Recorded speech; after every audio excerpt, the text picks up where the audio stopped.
Blessings as we commemorate Martin Luther King Jr. Day.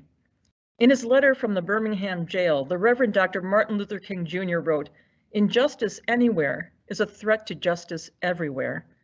We are caught in an inescapable network of mutuality, tied in a single garment of destiny.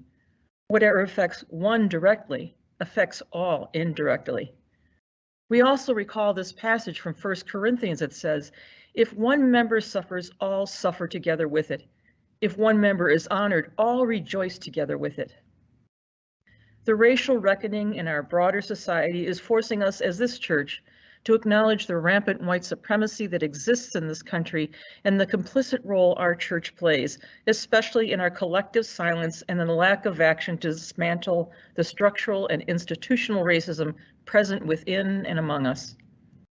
Acknowledging that we have a long way to go, we are actively wrestling with the ways the sin of racism shows up in our lives together as a church. We also know that grace gives us the freedom to face our sin. One way we are called to live out our mutual responsibility for one another is by guaranteeing our neighbor's right to vote and participate freely and fully in society. Since the racial reckoning of 2020, it has been impossible for us to continue to ignore the injustices that our siblings of color suffer.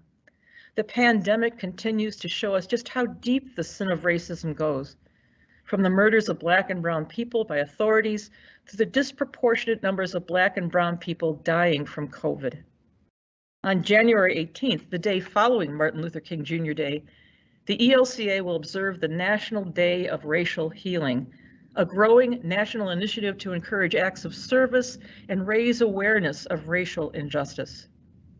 In 2019, the ELCA Churchwide Assembly issued a declaration to people of African descent. This declaration names the role of the church's complicity in the history and perpetuation of slavery in the United States and the legacy of racism.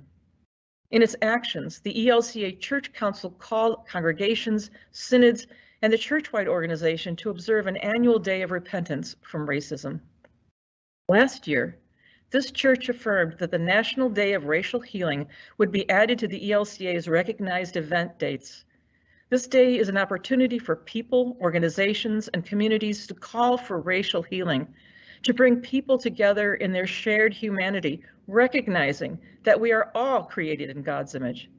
We take action together to create a more just and equitable world. I encourage you to join in partnership with others on a journey towards racial healing. Be well, dear church.